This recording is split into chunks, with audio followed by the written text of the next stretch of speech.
totalmente el libro de Levítico, van a encontrar que la palabra santo o santidad sobreabunda en el libro de Levíticos.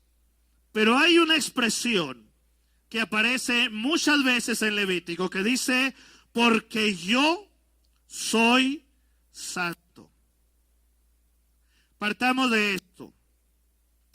La separación entre lo sagrado, lo puro, lo santo, y lo que no era puro, lo que no era santo, se ve reflejado en este lugar llamado lugar santo. Porque a este lugar no podía entrar absolutamente nada que no fuera santo. Nada. Ahí no entraba ningún animal, ahí no entraba ninguna persona que no fuera sacerdote. Y ojo, el sacerdote tenía que entrar cuando le tocaba su periodo de ofrecer el servicio de sacerdocio, tenía que entrar en una total santidad. No se confundan con la santidad del sumo sacerdote que entraba al lugar santísimo, que es un lugar diferente, una vez al año. Sacerdote que entraba al lugar santo sin ser santo, moría. A ese grado. Dios era tajante con esta actitud, con este hecho. Entonces, Dios hace una diferencia muy marcada entre lo que es santo y lo que no es santo. Por lo tanto, el tabernáculo, los objetos que hay en el tabernáculo y las personas, me está fallando eso, si me cambias por el otro, por favor, y las personas que entraban al lugar santo, que eran los sacerdotes, todos ellos debían ser santos. Pero surgió una pregunta: ¿cómo puede una persona ser santo y permanecer santo? O sea, apartado del pecado. Cuando la Biblia misma habla de que en el hombre hay una naturaleza de pecado. ¿Cómo puede lograrse esto? Porque puede haber una cosa que no tiene vida, supongamos esto, se consagra para Dios, se unge y es santo para Dios. Y sabemos que por sí solo esta cosa que no tiene vida no va a contaminarse. El tabernáculo en sí, que es santo y es consagrado para Dios en completa santidad, tampoco se puede contaminar por sí mismo. Pero ¿qué de las personas? ¿Qué del sacerdote? Que fue consagrado para Dios para ser santo, pero ahí interviene la actitud de la persona. Entonces, ¿cómo entender esta parte?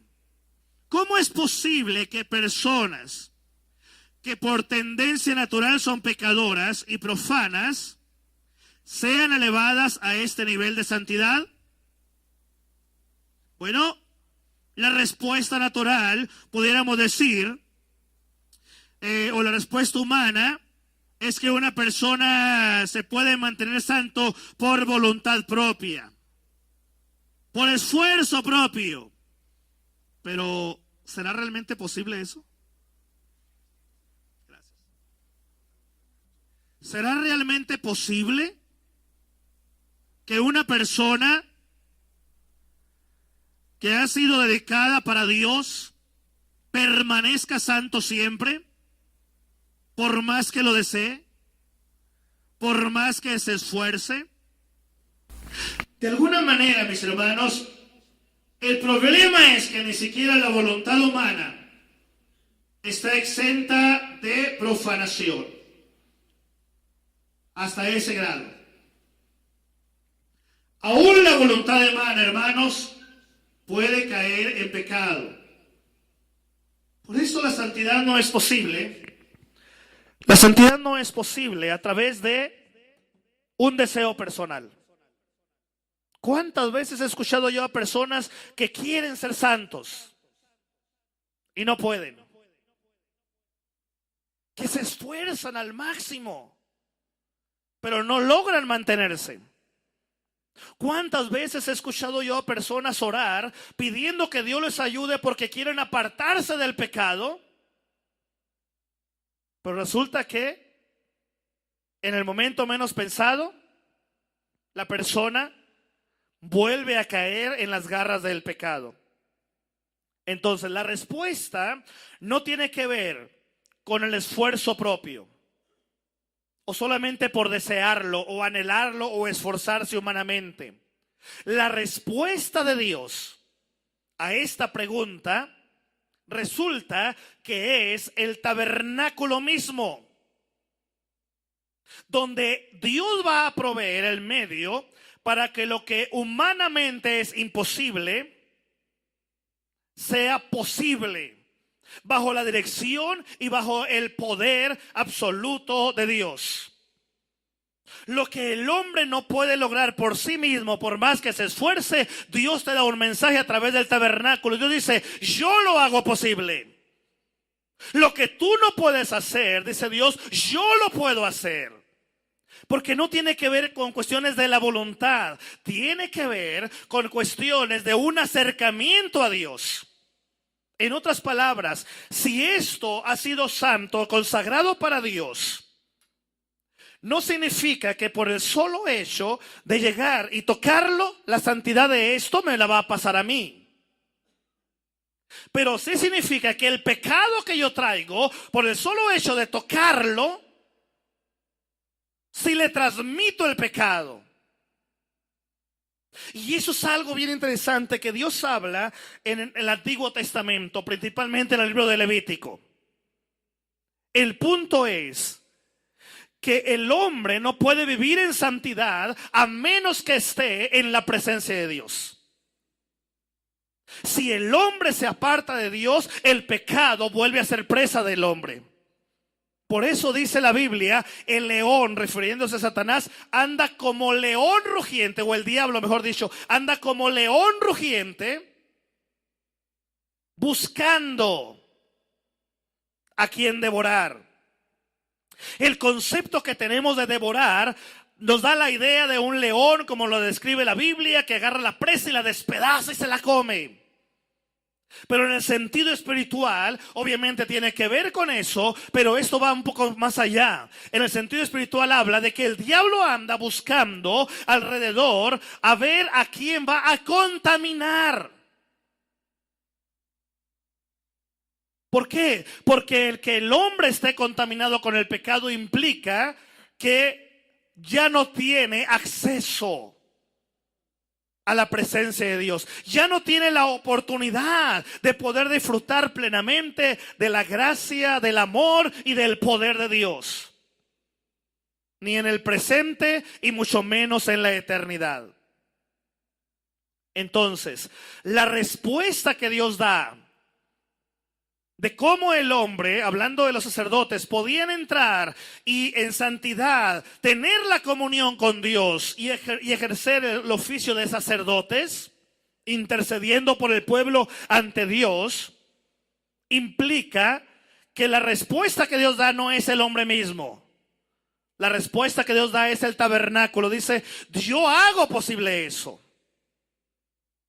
No es porque el hombre quiera ser santo, o se esfuerce por ser santo, o se esfuerce por no cometer pecado. Porque aún la voluntad del hombre está contaminada por el pecado. Entonces, si lo vemos de esa manera, nadie puede en un momento dado tener acceso a Dios por causa del pecado que hay en nosotros. Pero dice Dios, la respuesta que les doy es el tabernáculo. Solo aquel que se acerque a tener comunión con Dios es el que podrá experimentar bajo un milagro divino la verdadera santidad.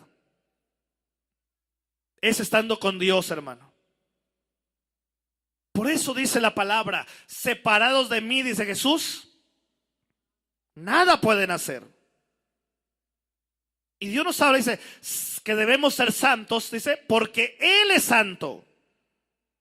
Y ahí no te está diciendo en el contexto de que de alguna manera te tienes que esforzar por ser santo, usando todas tus dotes y todos tus sentidos y todas tus fuerzas. ¿Saben qué? Basta una decisión. Y no se requiere esfuerzo, se requiere decisión.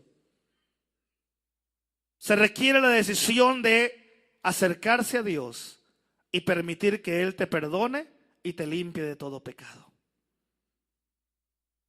Tan sencillo como eso. Al entrar al tabernáculo, los sacerdotes a mano derecha veían el pan de la proposición, la mesa de los panes, y a mano izquierda veían el candelabro. Voy a comenzar con el candelabro. Ahí en Éxodo 25, verso 31 al 40.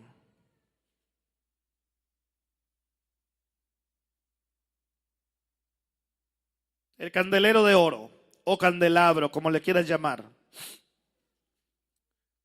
Verso 31 dice de Éxodo 25: harás además un candelero de oro puro, labrado a martillo, se hará el candelero. Su pie, su caña, sus copas, sus manzanas y sus flores serán de lo mismo, o sea, de oro puro. Y saldrán 6 brazos de sus lados, 3 brazos del candelero a un lado y 3 brazos al otro lado. 3 copas en forma de flor de almendro en un brazo, una manzana y una flor. Y 3 copas en forma de flor de almendro en otro brazo, una manzana y una flor. Así en los 7 brazos que salen del candelero.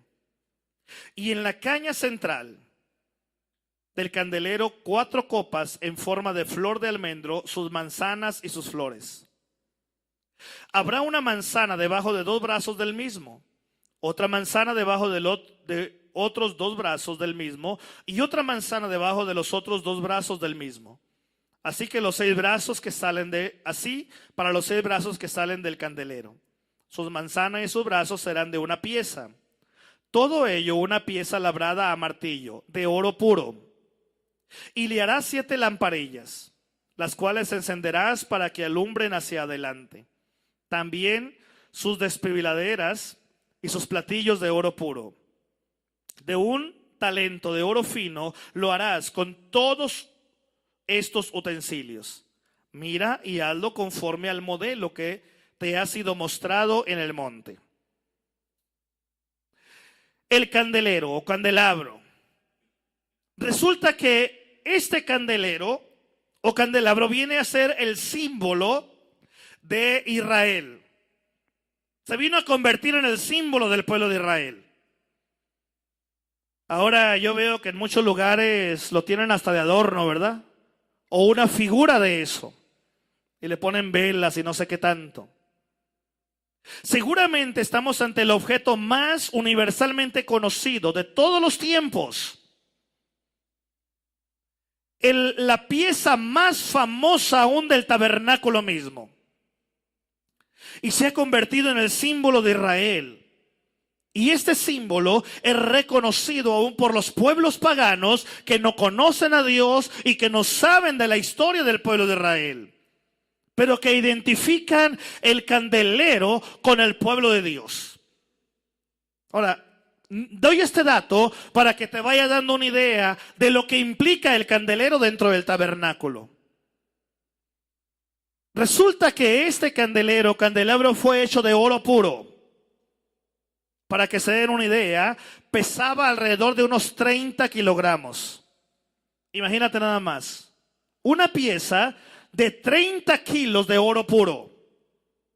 El oro es el metal precioso por excelencia. El oro nos habla de lo imperecedero, de aquello que no se devalúa, aquello que no se corrompe con nada. Ahora, si te percataste, hasta ahora en el tabernáculo se menciona el oro. Porque en la parte externa, en el atrio, las cosas eran de bronce y eran de plata, pero no de oro. Solamente lo que estaba en el interior del tabernáculo era de oro. En este caso el candelero o candelabro y los utensilios que se usaban para limpiarlo y para estar colocando el aceite de oliva y para estar encendiendo la luz. Esas cosas eran de oro puro. El oro ha sido empleado desde tiempos antiguos, hermanos, como una expresión de los más altos valores. Y prueba de ello es que en la ceremonia de boda, desde tiempos inmemoriales, se acostumbra, ¿qué creen ustedes? Un anillo que en el pacto matrimonial la pareja se entrega y el anillo debe de ser de oro. Yo sé que ahora hay muchas ideas nuevas y lo quieren cambiar de metal, pero sabes que el hecho de cambiarlo de metal cambia el significado totalmente. Porque no es el anillo en sí, es el metal de lo que está hecho, el mensaje que se transmite. Cuando en el matrimonio se entrega un anillo de oro, en el pacto matrimonial se está diciendo un mensaje entre esposos y delante de Dios, de que no importa las pruebas que enfrenten como matrimonio, el matrimonio va a permanecer, va a perdurar. Que al final el matrimonio llegará a su culminación, aunque el proceso sea un proceso amargo, un proceso difícil, pero por el pacto que se hizo, el matrimonio permanecerá a pesar de la prueba. Es el significado que Dios habla del oro en su palabra. De algo que no se corrompe, algo que no termina, algo que permanece para siempre y que nada lo puede deteriorar. Por eso el candelero debía ser de oro. Por lo que representaba, por el mensaje que transmitía.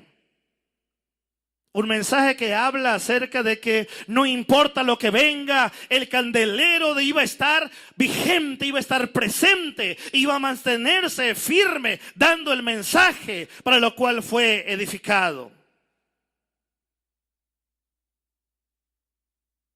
El candelero, mi hermano, mi hermana, representa literalmente a Cristo.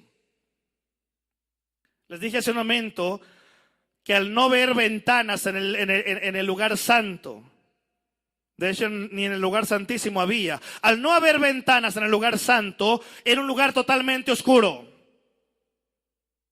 No había manera de que penetrara la luz del exterior adentro. Tampoco el sacerdote podía entrar con una lámpara para encender la luz allá adentro. El candelero fue diseñado por Dios de oro puro, primero para demostrar que el pacto que Él hace con Israel es eterno y nada lo va a deteriorar, nada lo va a perjudicar. Ni la prueba del desierto, ni las luchas de la vida van a deteriorar el pacto que Dios hace con su pueblo Israel. Por eso es que era de oro puro. Pero también resulta que la única luz que había dentro del candelero era, el lugar santo, era el candelero. ¿Por qué? Porque este candelero representa a Jesucristo. La figura de la lámpara en la Biblia tiene relación con la palabra de Dios. ¿Recuerdan lo que dice el Salmo?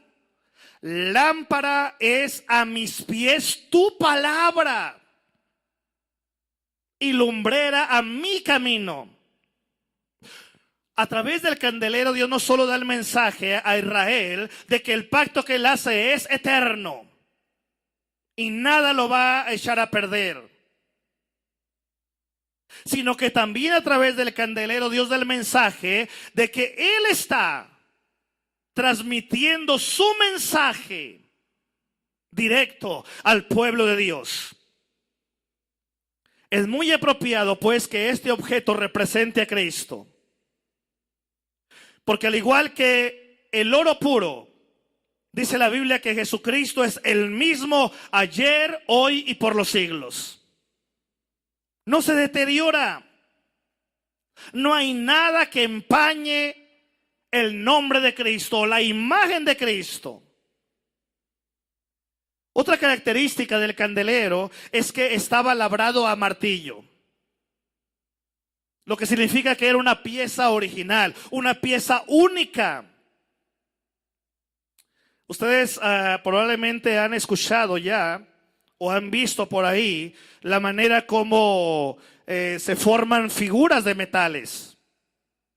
¿Y qué es lo que se utiliza desde tiempos muy, muy antiguos? Son moldes. Originalmente los moldes eran de piedra. En la antigüedad tallaban la figura que querían sacarle forma en la piedra, y cuando ya lo tallaban y quedaban satisfechos con esa figura tallada, entonces fundían el metal, la plata, el bronce, el oro, lo que fuera, y lo vertían sobre esa figura. Y cuando ya se enfriaba, entonces despedazaban la piedra para sacar la pieza, y la pieza quedaba idéntica. Y podían hacer infinidad de formas. Pero el candelero no fue formado de esa manera. Dice la Biblia, fue literalmente tallado por el martillo, forjado a golpes. Una de las técnicas, mis hermanos,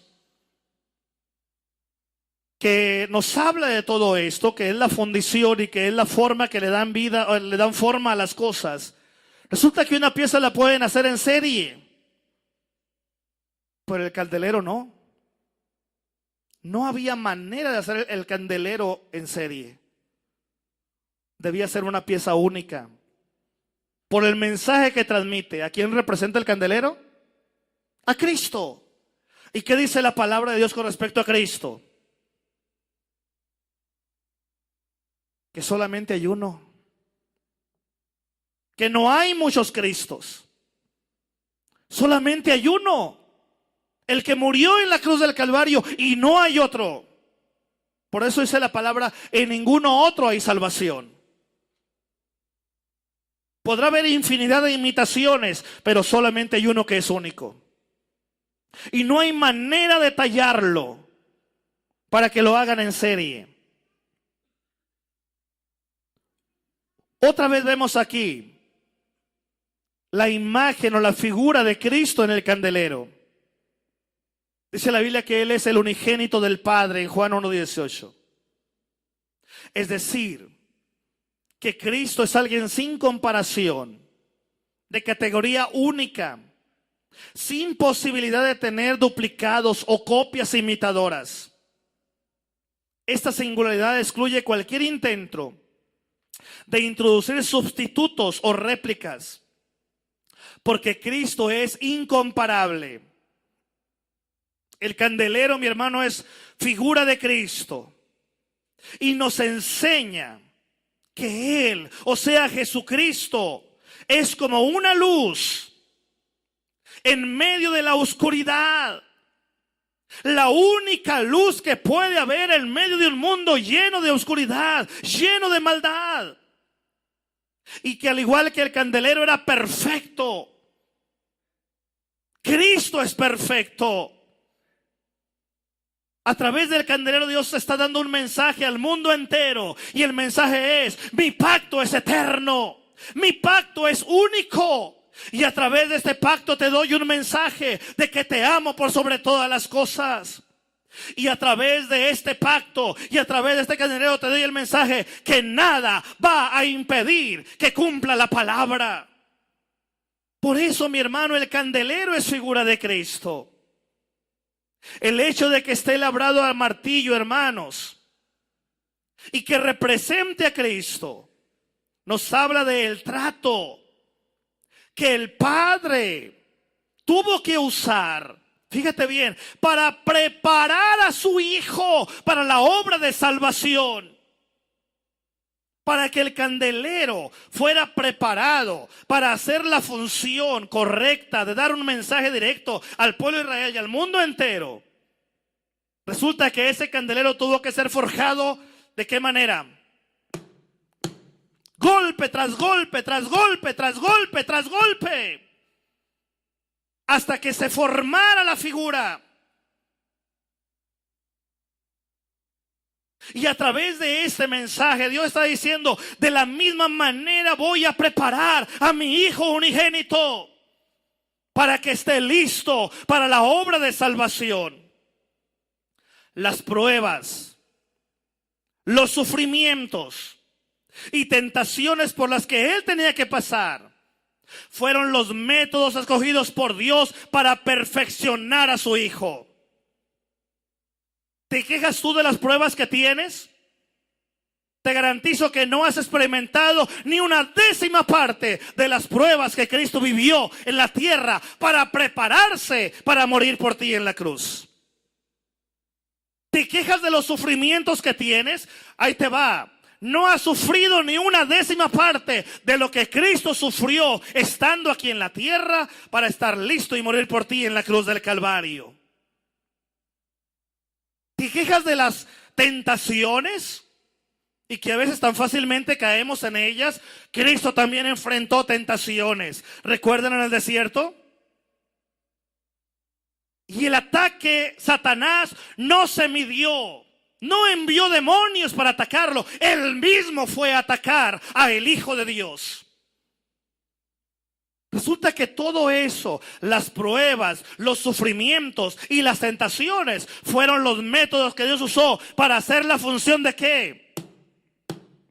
Del martillo. Para darle forma a su propio hijo para que estuviera listo para morir en la cruz del Calvario. La palabra dice, o el mensaje que Dios utiliza en el libro de Hebreos es que el Señor perfeccionó a su hijo por aflicciones. ¿No será que esa es la manera que Dios utiliza para perfeccionarnos? Qué bueno fuera que tú y yo aprendiéramos, hermanos, por un consejo que nos da, pero no aprendemos. La única manera de que tu corazón, tu vida, tu carácter se forme son martillazos.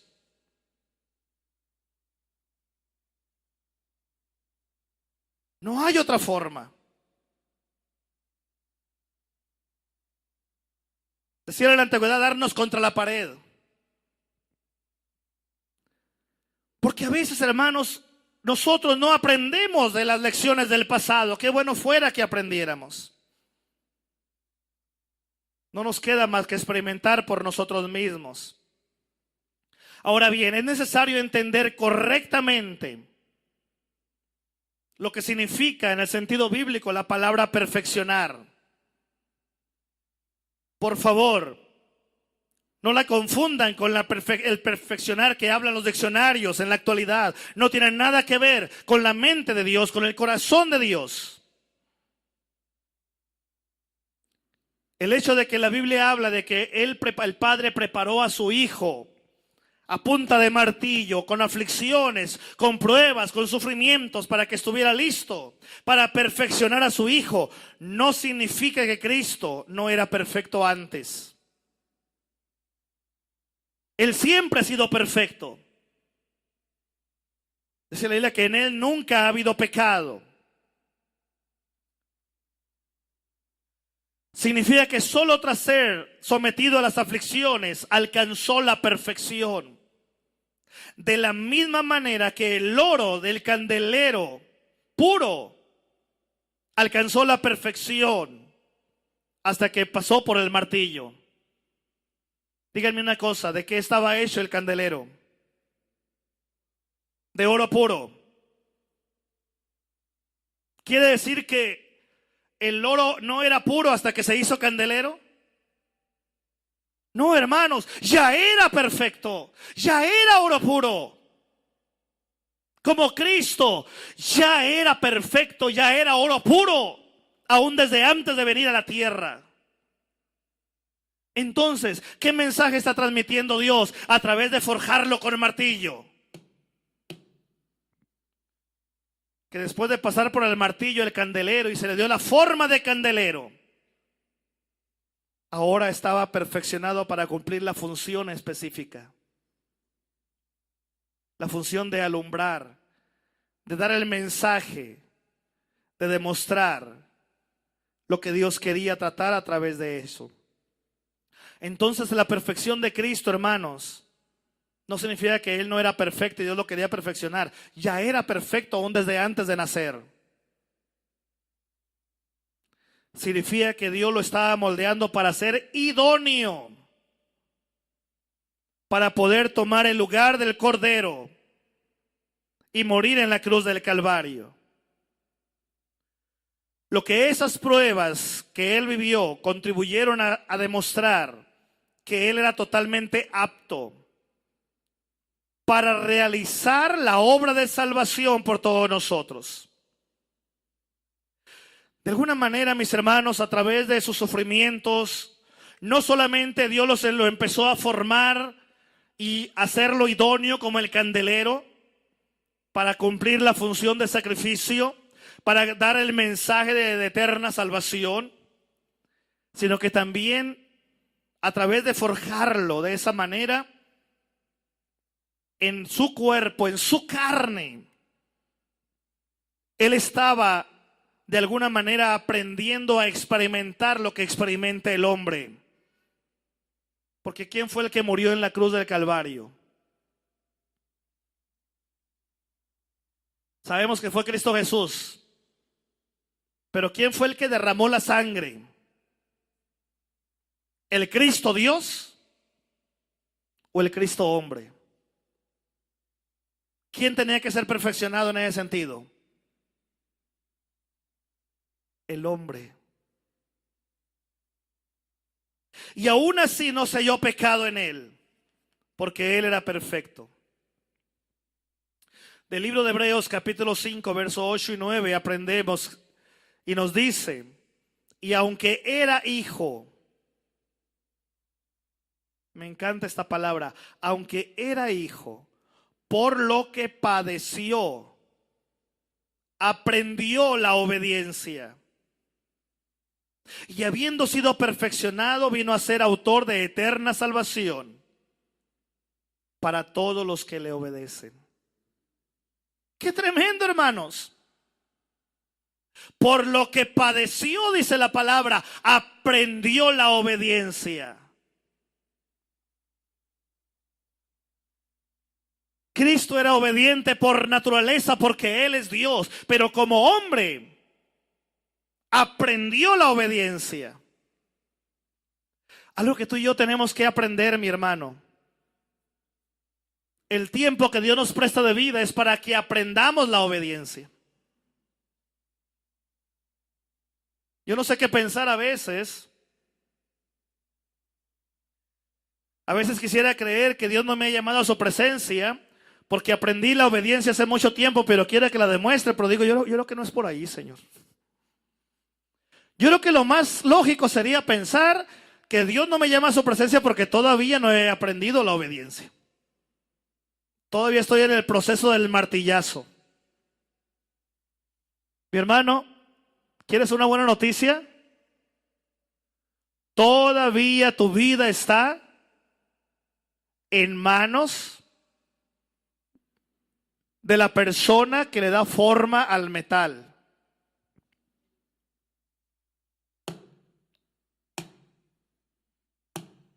Martillazo tras martillazo. Porque Dios te está formando. Porque Dios te está dando dirección. Porque Dios te está enseñando a aprender la obediencia realmente. ¿Saben por qué? Porque por naturaleza somos desobedientes. Por eso la lucha de los padres con los hijos.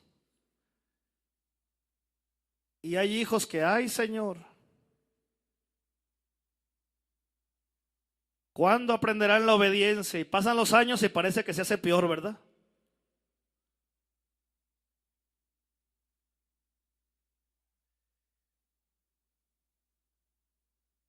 Así como el Señor forjó el oro puro y lo convirtió a través del martillazo en un candelero para que alumbrara en medio de la oscuridad, para que transmitiera un mensaje eterno y perpetuo, para que diera un mensaje de que el amor de Dios no se va a exterminar, no va a concluir. Así como el Padre le dio forma a través del martillazo a su Hijo unigénito para que estuviera idóneo para morir en la cruz del Calvario, de la misma manera el Padre Celestial te está forjando a ti a través del martillazo para que tu corazón sea un corazón conforme al corazón de Dios y para que tu vida sea una vida plena que aprende la obediencia. Por eso dice la palabra, no te extrañes del fuego de prueba. No te extrañes del fuego de la prueba. Como si algo extraño te aconteciera. No, hermano, Dios te está formando. Por eso los apóstoles hablaban una y otra vez de que daban gloria a Dios y se gozaban de saber que estaban padeciendo lo que Cristo padeció. ¿Por qué? Porque entendieron ellos que estaban siendo formados para darle la honra y la gloria al Señor. Y por último, hermanos, el candelero debía arder siempre. Estaba formado por 7 brazos que culminaban en 7 lámparas que debían arder desde la mañana hasta la noche, hasta la tarde. Diariamente los sacerdotes tenían que limpiarlos, tenían que echarle aceite nuevo, tenían que mantener la luz encendida. Eso es algo interesante, porque tiene que ver con el proceso. Porque el proceso es el mismo para nosotros también. Como a la iglesia se le describe en Apocalipsis 1:20, como un candelabro que alumbra. La aplicación del encendido, del suministro de aceite, de su limpieza, es muy apropiado. 3 pasos. Encendido, echarle aceite y limpiarlo. Ahí Dios te está dando un mensaje directo y abiertamente a ti y a mí. Porque de la misma manera que el candelero debía ser encendido, tu vida tiene que ser encendida todos los días. De la misma manera que el candelero debía ser limpiado, tu vida tiene que ser limpiada todos los días. Y de la misma manera que el candelero tenía que suministrarle aceite todos los días para que se manteniera la luz encendida, de igual forma tu vida tiene que ser llena del aceite todos los días. Y el aceite que se usaba era el aceite de olivas machacadas, de aceitunas machacadas. De ahí extraían el aceite, un aceite hermoso, un aceite que era saludable, un aceite que da vida. Y resulta que así como el candelero tenía que alumbrar todos los días y ser limpiado todos los días y tenía que echarse el aceite todos los días, de la misma manera nuestra vida tiene que reflejar eso para que realmente seamos la luz en este mundo.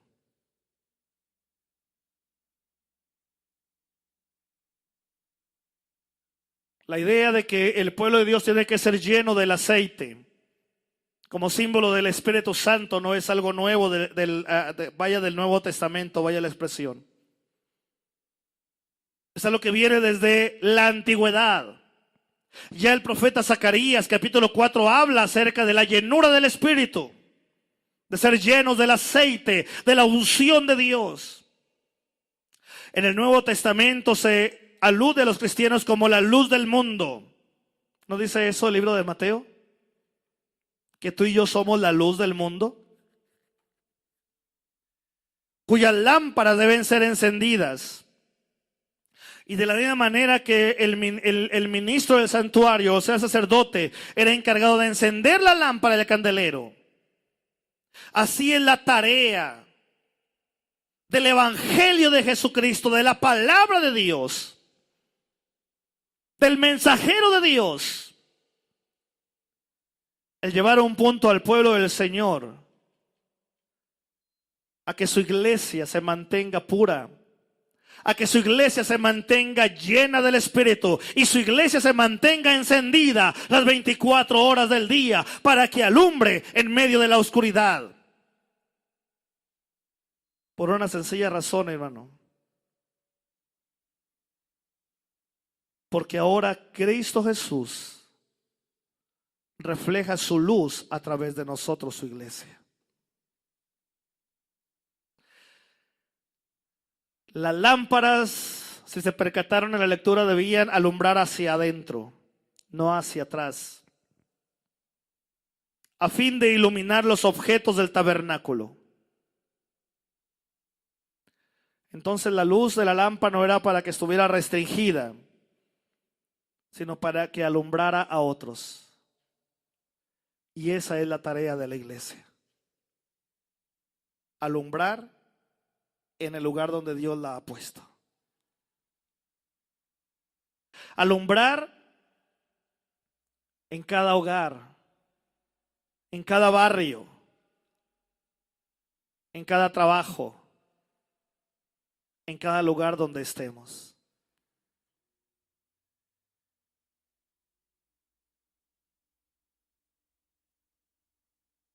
¿No será que el Señor nos está llevando a ese punto?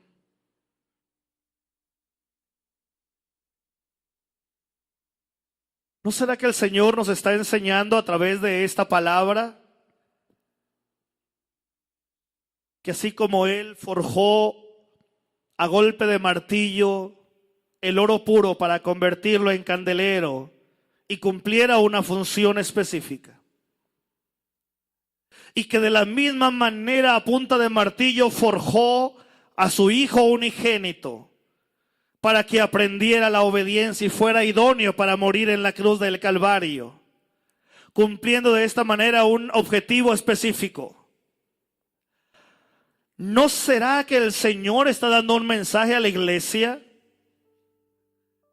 Que de la misma manera el Señor está forjando a punta de martillo, a golpe de martillo, a su iglesia, para que su iglesia aprenda la obediencia, para que su iglesia se convierta en un instrumento de oro puro, en un instrumento que alumbra a todo hombre, a toda criatura, en un instrumento que no importa qué adversidad venga, ese instrumento está idóneo, está firme para cumplir la tarea. ¿No será que el Señor, así como está formando a golpe de martillo a su iglesia para que sea una iglesia conforme a su corazón y una iglesia perfecta y santa, de la misma manera, no será que el Señor se está llegando a nuestra vida personal y en lo personal también?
concluyo con esto. ¿Qué golpes prefieres? ¿Los golpes que te da Satanás, que tienen la intención de hurtar, matar y destruir tu vida y tu familia?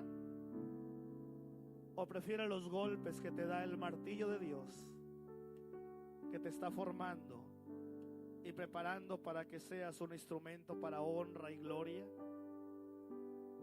con la garantía de que estarás con Él por la eternidad, con la garantía de que habrá vida y vida abundante para ti, ahora y por siempre? No te extrañes de los problemas que tienes.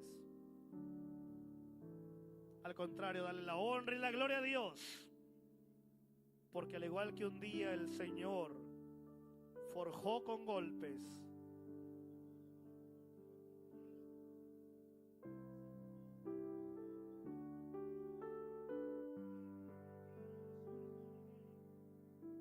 para que aprendiera la obediencia y fuera idóneo para morir en la cruz, así nos está forjando a nosotros a golpe de martillo, para que seamos la luz en medio de la oscuridad. Entonces, mi hermano, en esta hora yo te invito a ponerte en pie y a orar delante de Dios y decirle: Dios, gracias, porque tú me estás formando. Te lo voy a decir así: ya deja de quejarte. Si te sigues quejando, corres el riesgo que Dios ya no quiera moldearte. Y si Dios no te moldea, ¿qué vas a hacer? En el proceso de la vida, mi hermano, ya ha habido muchos que no han permitido que Dios los dé forma. ¿Y cómo queda una pieza inconclusa? ¿Cómo quedaría una pieza que se le está dando forma, pero que dejan de darle la forma y lo dejan ahí en el abandonado, sin terminar? ¿Quién la va a querer? Nadie la va a querer, porque está incompleta. Por eso dice la palabra: aquel que comenzó su obra en nosotros, la va a terminar. Ahora, no me veas raro a mí. Si quieres ver raro a alguien, ve a Dios y ve a su palabra. A Él ve lo raro, porque Él es el que nos está enseñando esto con el candelero. No se trata de mí. Al igual que tú, yo también estoy siendo forjado, hermanos, a punta de martillo, a golpe de martillo. Pero ¿cuántos en esta hora pueden orar y decir: Señor, gracias porque me estás formando? Pero sinceramente, sí, Señor, gracias, porque aunque han sido duros los golpes, yo sé que me está dando forma idónea para alumbrar en un mundo lleno de maldad. ¿Estás listo para orar? ¿Qué vas a platicar con Dios? Eso queda entre tú y Dios.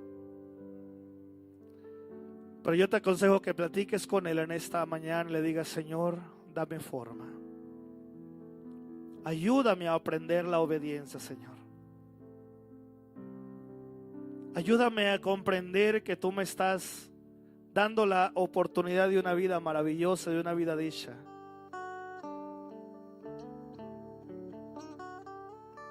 Que somos conscientes que no es fácil, pero que viene algo glorioso para la gloria del Señor.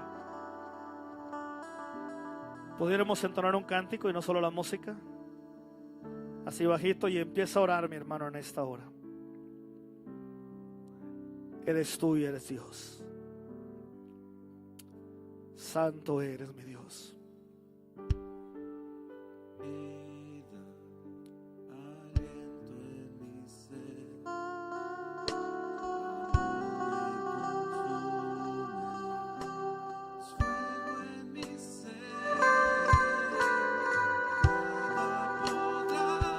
Aleluya, Señor.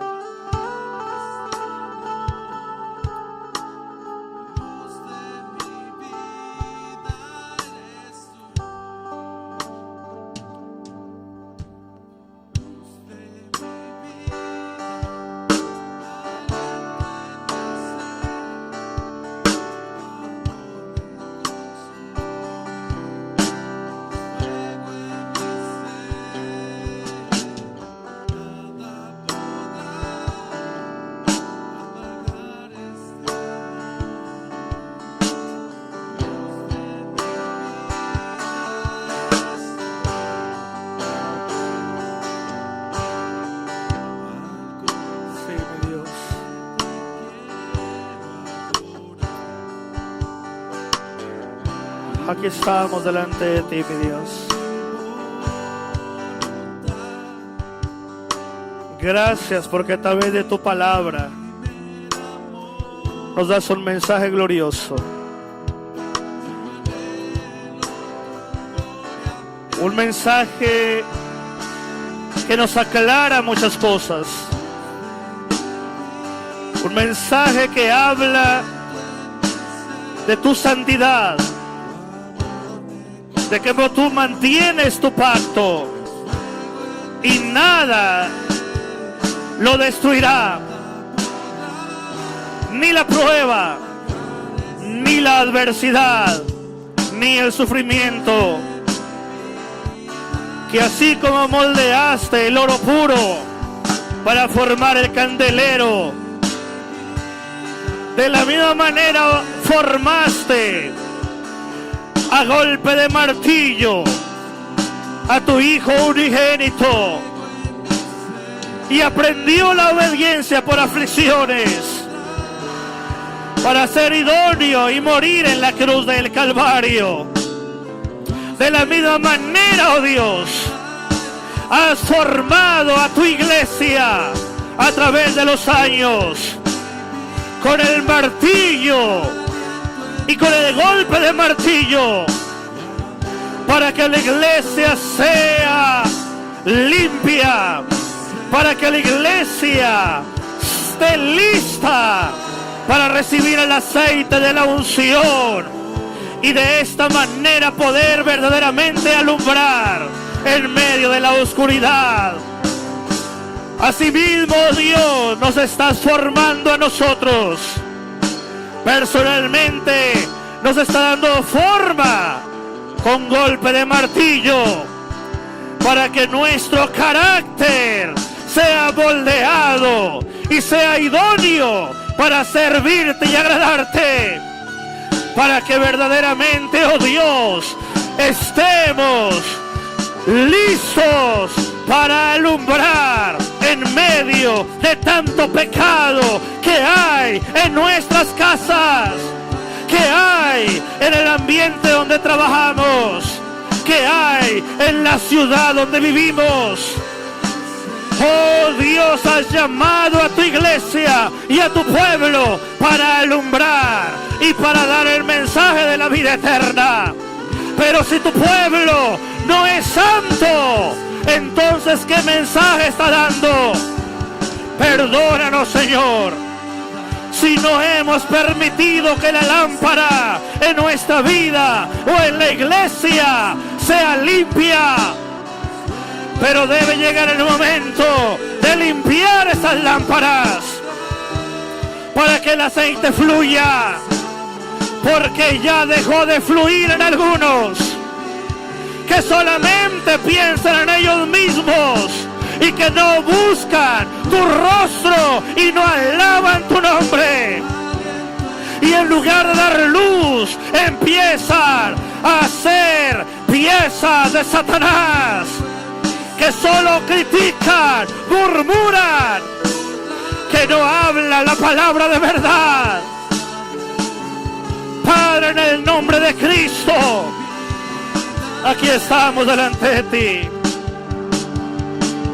Bendice a tu iglesia y fortalécenos en grande manera. Y gracias te doy, mi Dios, por habernos tenido por dignos de padecer lo mismo que tu Hijo unigénito enfrentó por amor a nosotros. Gracias te damos, Señor, y te alabamos con todo nuestro ser. En el nombre de Cristo oramos.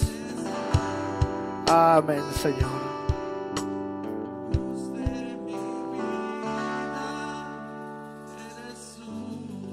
Estamos acostumbrados a gozarnos cuando las cosas van bien, a aplaudir cuando nos sentimos gozosos. Pero ¿cuántos pudieran dar una ofrenda de palmas a Dios porque está usando el martillo contigo? Fíjate, Dios nos está formando para ser idóneos. A Dios sea la